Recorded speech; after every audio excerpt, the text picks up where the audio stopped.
আওয়ামী রাজনীতিতে জড়িয়ে গিয়ে এবং আওয়ামী লীগ থেকে এমপি নমিনেশন পেয়ে এমপি হয়ে আমাদের বিশ্বসেরা অলরাউন্ডার সাকিব আল হাসান এতটাই বিতর্কিত হয়ে পড়েন যে গত বছর অক্টোবরে তার ক্যারিয়ারের শেষ টেস্টটি বাংলাদেশের মাটিতে তিনি খেলতে চেয়েছিলেন, কিন্তু তার দেশে ফেরা হয়নি। কারণ হলো ছাত্র জনতা উত্তেজিত হয়ে পড়েন, তাকে দেশে আসতে দিতে চাননি বাংলাদেশের মানুষ, এবং ক্রীড়া মন্ত্রণালয় তাকে পরামর্শ দেয় দেশে না আসবার জন্য, কারণ তার ঝুঁকি ছিল, জীবনের ঝুঁকি। তিনি আসেননি, তার সেই টেস্ট খেলা হয়নি। তো তিনি তখন আক্ষেপ করে এবং অ্যাপোলোজাইজ করে তার আওয়ামী ভূমিকার জন্য ফেসবুকে একটি স্ট্যাটাস দিয়েছিলেন, আর তার স্ট্যাটাসটি ছিল বেশ মনে রাখবার মতো। স্ট্যাটাসে জুলাই আগস্টের অভ্যুত্থানে নিজের নীরব ভূমিকার জন্য ক্ষমা চেয়েছিলেন এই অলরাউন্ডার। লিখেছিলেন, আমি শ্রদ্ধা ভরে স্মরণ করছি সে সকল আত্মত্যাগকারী ছাত্রদের যারা বৈষম্য বিরোধী ছাত্র আন্দোলনের নেতৃত্বে ছাত্র জনতার অভ্যুত্থানে শহীদ হয়েছেন এবং আহত হয়েছেন। তাদের প্রতি এবং তাদের পরিবারের প্রতি আমার অন্তরের অন্তঃস্থল থেকে শ্রদ্ধা এবং সমবেদনা।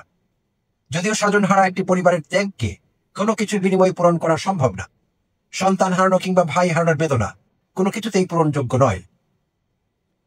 এই সংকটকালীন সময়টাতে আমার সরব উপস্থিতি না থাকায় আপনারা যারা ব্যথিত হয়েছেন বা কষ্ট পেয়েছেন তাদের অনুভূতির জায়গাটার প্রতি আমার শ্রদ্ধা, এবং এই জন্য আমি আন্তরিকভাবে দুঃখিত। আপনাদের জায়গায় আমি থাকলে হয়তো এভাবে মনক্ষুণ্ণ হতাম, যোগ করেন তিনি।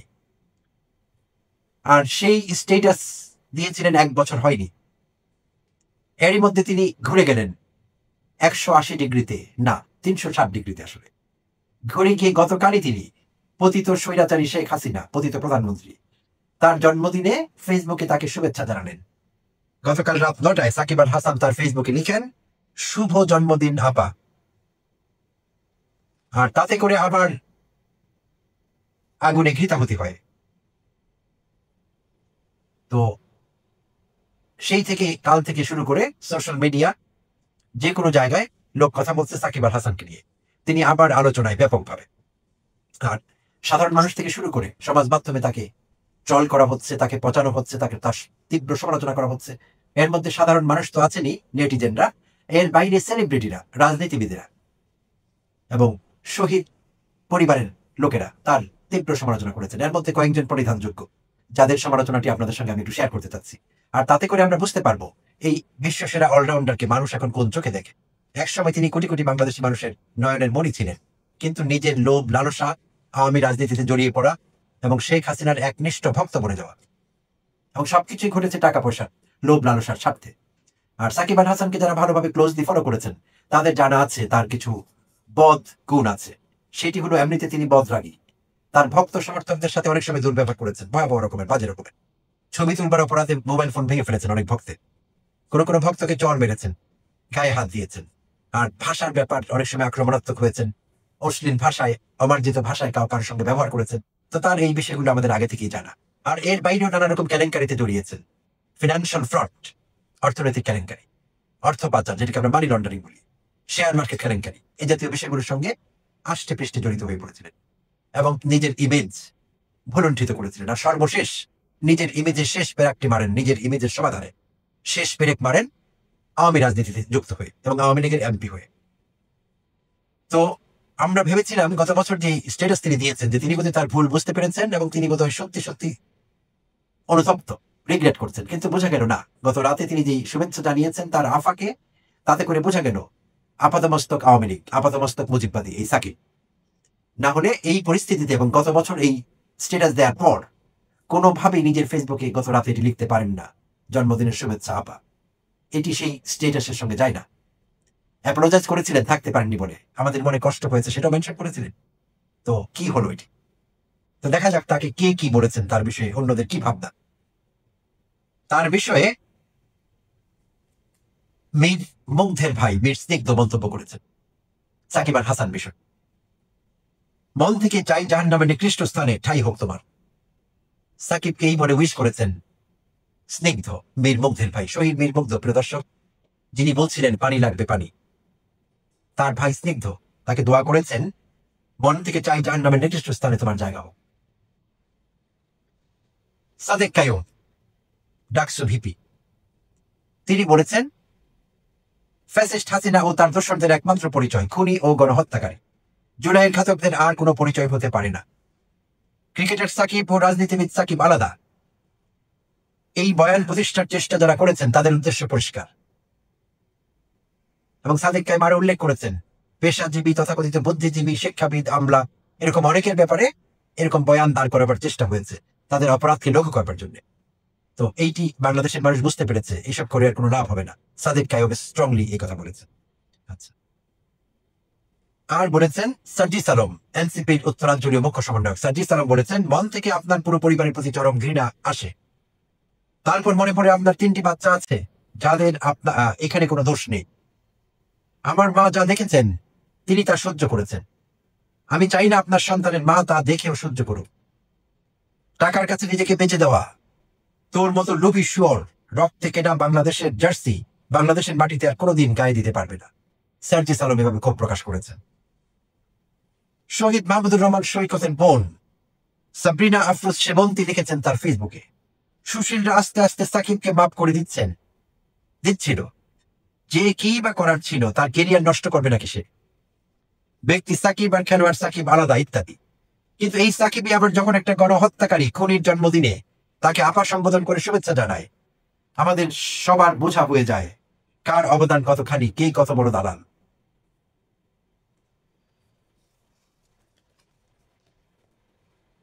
আসিফ মাহমুদ সজীব ভুঁইয়া, যুব ও ক্রীড়া উপদেষ্টা। আসলে এই সবকিছু শুরু হয়েছিল গতকাল রোববার 28 সেপ্টেম্বর। আসিফ মাহমুদ সজীব ভুঁইয়া তার ফেসবুকে লিখেছিলেন গতকাল লিখেছিলেন,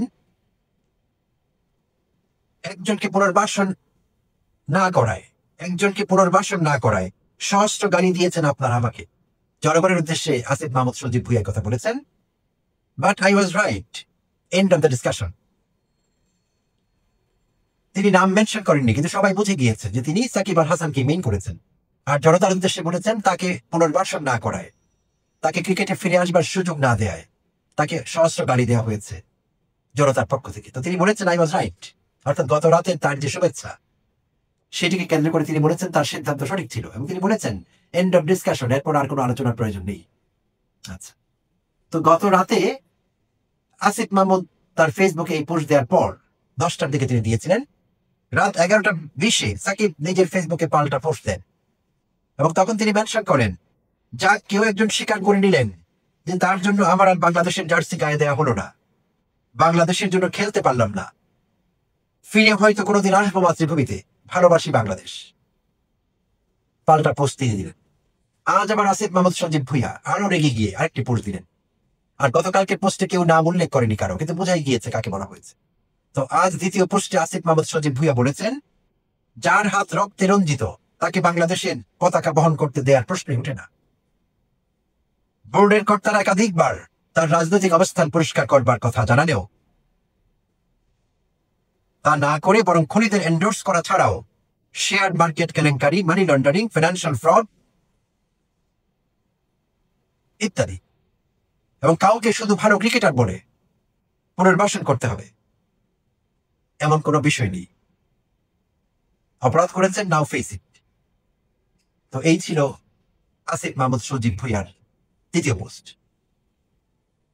তো প্রিয় দর্শক, একসময়ের এই জনপ্রিয় মানুষটি কোটি কোটি মানুষের নয়নমণি, কোটি কোটি মানুষের ক্রিকেটের রাজপুত্র এই সাকিব আল হাসান, তার অতিরিক্ত লোভের কারণে, অন্যায় লোভের কারণে আওয়ামী রাজনীতির সঙ্গে জড়িয়ে আজ তার এই হাল। তিনি আগের সেই জায়গাটি আর কখনোই পুনরুদ্ধার করতে পারবেন না। তো এইটি থেকে আমাদের অনেকেরই শিক্ষা নেবার বিষয় আছে। আমি জানি এই দেশে এখনো অনেক ছাত্র তরুণ রাজনীতি করছেন, কেউ কেউ রাজনীতিতে ঢুকবেন এরকম স্বপ্ন দেখছেন, কেউ চিন্তা করছেন এই তো কয়েক মাস আমি এমপি হয়ে গেলাম বলে, এবং এমপি হয়ে গেলে আবার মন্ত্রিত্ব কে ঠেকায়? লাভ নেই, হয়তো আপনি হয়েও যাবেন এমপি কিংবা মন্ত্রী। তো সাকিব আল হাসানের মতো এরকম একজন শ্রদ্ধেয় মানুষ, এরকম সকলের ভালোবাসার একজন মানুষ যদি এরকম পচে যেতে পারেন, লোক তাকে আর চিনছেই না কেউ এখন। কটু বাক্য ছাড়া, মন্দ বলা ছাড়া, অশ্রাব্য ভাষায় তাকে গালি দেওয়া ছাড়া, দালাল বলা ছাড়া কেউ আর কিছু বলছে না। কেন? লোভ, অর্থ লোভ, লালসা। তো এখন যারা রাজনীতি করছেন, যদি আপনি শুদ্ধ রাজনীতি করছেন, আপনারটি আপনিই ভালো জানেন। আমি আমার বিভিন্ন কন্টেন্টে এই আহ্বানটি জানিয়ে থাকি ছাত্র তরুণদের বিশেষভাবে। আপনার মানসিকতা আপনি ভালো জানেন। এই বাংলাদেশে এই সময় আর কখনোই ফিরে আসবে না যে আপনি রাজনীতি করে ধাপে ধাপে এমপি, তারপর মন্ত্রী, এবং মন্ত্রী হয়ে কোটি কোটি টাকা কামানো, হাজার হাজার কোটি টাকা কামানো, টাকা কামিয়ে বিদেশে পাচার করে একসময় নিজেও পগার পার হয়ে যাবেন, বিদেশে গিয়ে আরামায়েশে সুখে শান্তিতে বসবাস করিতে থাকিবেন। সেই সময়টি আর আসবে না কখনোই। বাংলাদেশ সেই অধ্যায় অতিক্রম করেছে। হ্যাঁ, আমরা এখন অনেক সমস্যা নিয়ে আছি, অনেক জঞ্জাল নিয়ে আছি। এখনো এই দেশ থেকে ঘুষ দূর হয়নি, দুর্নীতি দূর হয়নি, অনিয়ম দূর হয়নি। বাট হতে হবে, হবে এক সময়। তখন সেই জায়গায় যদি আপনার কোনো দুরভিসন্ধি থেকে থাকে, অসৎ উদ্দেশ্যে আপনি রাজনীতিতে আছেন, অসৎ উদ্দেশ্যে প্রোফাইল বানাবার চেষ্টা করছেন, লাভ নেই। সাবধান হবার এখনই সময় আপনার জন্য, এবং পেশা পরিবর্তন করবার এখনই সময়। রাজনীতি নামক ব্যবসাটি আপনি আর করতে পারবেন না, চলবে না। সম্প্রতি আমরা নেপালের রাজধানী কাঠমান্ডুতে একটি অদ্ভুত দৃশ্য দেখতে পেলাম। আর সেই দৃশ্যটি ছিল কলকাতার রিপাবলিক টিভির একজন রিপোর্টার কাঠমান্ডুর রাস্তায় স্থানীয় জেএনজি মেম্বারদের দ্বারা নিগৃহীত হলেন। জেনারেশন জি যেই গ্রুপটি আছে, তরুণরা, তাদের সদস্যদের দেখা গিয়েছে সেই লোকটিকে, সেই ময়ূক রঞ্জন ঘোষ, প্রধান সম্পাদক রিপাবলিক টিভির। প্রিয় দর্শক, নিশ্চয়ই আপনাদের মনে আছে এই অপদার্থটি কেমন কাজ করছেন বাংলাদেশের বিরুদ্ধে। তার নানা কন্টেন্ট প্রচার করা সেই গত 1 বছর থেকে মিথ্যাচারের চূড়ান্ত করেছে এই বদমাইশটি, ময়ূক রঞ্জনের কথা বলছি। তো নেপালের কাঠমান্ডুর তরুণরাও কিন্তু বিষয়টা বুঝতে পেরেছেন। সম্ভবত তারাও দেখেছেন সেরকম কোনো কন্টেন্ট, এবং তারা জানতেন যে বাংলাদেশের বিরুদ্ধে ময়ূক রঞ্জন এবং রিপাবলিক টিভি প্রপাগান্ডা ছড়াচ্ছে, সবসময় ডিসইনফরমেশন দিচ্ছে সবাইকে। সেই রাগ থেকে যখন তারা কাঠমান্ডুর রাস্তায় সেই ময়ূক রঞ্জনের সহকারীকে দেখতে পেলেন, তখন তারা এক হাত নিলেন তাকে, কিল ঘুষি মারলেন ইচ্ছে মতো, দেখা গেল। তো আসলে এমনটি হয়, কিল ঘুষি মারা একটি বেআইনি কাজ। নিশ্চয়ই কাঠমান্ডুর তরুণরা আইন নিজের হাতে তুলে নিয়েছিলেন, কিন্তু তারা তাদের রাগ বা ক্ষোভ সামলাতে পারেননি। কারণ একজন মিডিয়া কর্মীকে কেউ এইভাবে দেখতে চায় না যে একজন মিডিয়া কর্মী একটি টিভি স্টেশন, একটি ইউটিউব চ্যানেল সারাক্ষণ মিথ্যাচার করছে একটি দেশের বিরুদ্ধে, সেই দেশের জনগণের বিরুদ্ধে ডিসইনফরমেশন ছড়াচ্ছে। তো তারা সহ্য করতে পারেননি, ফলে তারা আমাদের হয়ে এক হাত নিয়েছেন। এবং নেপালের তরুণরা, কাঠমান্ডুর তরুণরা তখন খুব প্রশংসিত হয়েছিলেন অনেক জায়গায়, এমনকি কলকাতায় অনেকে প্রশংসা করেছেন, বাংলাদেশের লোকেরা তো করেছেন। তো যার যেমন কাজ তাকে তেমন ফল কিন্তু পেতে হবে, কখনো না কখনো, সুনার অর লেটার, আগে বা পরে। তো এখন আমরা জানি গত 1 বছর থেকে আমাদের 5 আগস্ট পরবর্তী সময়ে হাসিনা পালিয়ে যাওয়ার ইমিডিয়েট পরে পরে মোদী সরকার তো বটেই, মোদি মিডিয়া, ভারতীয় প্রশাসন সব এক হয়ে হামলে পড়েছে আমাদের বাংলাদেশের উপর। একটি কালচারাল যুদ্ধ শুরু করেছে তারা, সরকারি এবং বেসরকারি সম্মিলিত যুদ্ধ। এহেন মিথ্যে গুজব নেই যা তারা ছড়ায়নি, এবং এখনো ছড়াচ্ছে। তো এটি অনেক পুরোনো কথা, আমরা এগুলোতে গা সহায় হয়ে গেছে আমাদের, এখন আর আমরা কিছু মনে করছি না। শুরুতে খুব রাগ হতো, অনেকেরই রাগ হয়েছে, নিশ্চয়ই আপনারা খুব কষ্ট পেয়েছেন। এখন আমরা এগুলোতে আর কিছুই মনে করি না, ঝেড়ে ফেলে দিই। কারণ অসভ্যদের কাজ অসভ্যতা করা, আমরা সেটা ধরেই ফেলেছি, আমরা সেটা বুঝেই ফেলেছি। তো শারদীয় দুর্গাপূজা উপলক্ষে প্রধান উপদেষ্টা গতকালই অভিনন্দন জানালেন, শুভেচ্ছা জানালেন সনাতন ধর্মাবলম্বীদের, বাংলাদেশে বসবাসকারী এবং পৃথিবীর অন্যান্য জায়গায় যেসব সনাতন ধর্মাবলম্বী আছেন তাদের উদ্দেশ্যে শান্ত সৌম্য চেহারা নিয়ে চমৎকার ভাবে শুভেচ্ছা জানালেন সবাইকে, দারুণ ভাবে। এবং তার গৃহীত কর্মসূচিগুলো নিরাপত্তা বিধানে সনাতন ধর্মাবলম্বী ভাই বোনদের দুর্গাপূজা যাবে সুষ্ঠুভাবে অনুষ্ঠিত হতে পারেন, সেই জন্য তিনি কি কি করেছেন, আইন শৃঙ্খলা রক্ষাকারী বাহিনীকে কিভাবে অ্যালার্ট করেছেন, করণীয় কি সেটা নির্দেশনা দিয়েছেন, সেগুলো ব্যাখ্যা করলেন চমৎকার ভাবে। এবং তার চেহারায় কোনো রকম রাগ, কষ্ট, ক্ষোভ কোনো কিছুই ছিল না, এবং থাকবার কোনো কারণ নেই। যদিও তিনি একটি বিশ্রী সত্য জানতেন, একটি বিশ্রী সত্য তার চোখেও পড়েছে, কানেও এসেছে, আমি নিশ্চিত।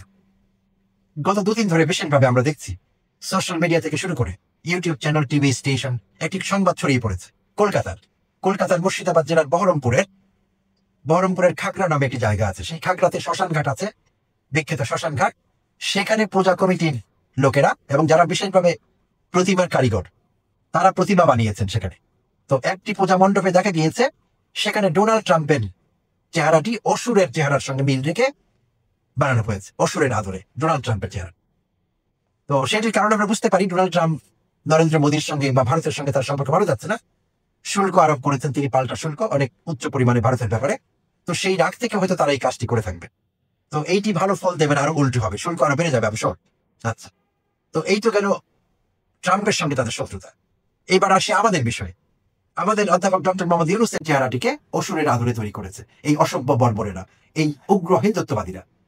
তৈরি করেই খাদ্য হয়নি, দুর্গার পায়ের কাছে তার সেই মূর্তিটি রেখে দিয়েছে।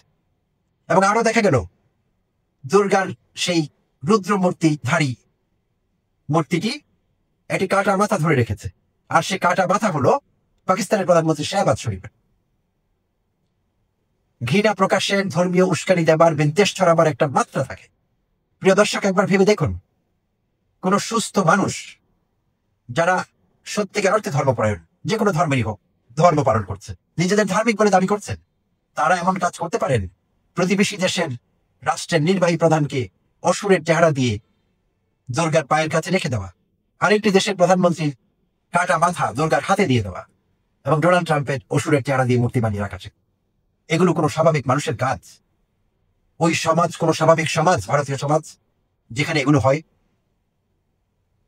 সেখানকার একটি লোকেরও কি মাথায় কিছু নেই, গিলু নেই মাথায়, যে এই কাজটি কতটা প্রতিক্রিয়া ছড়াতে যাচ্ছে, কতটা উস্কানিমূলক হতে যাচ্ছে?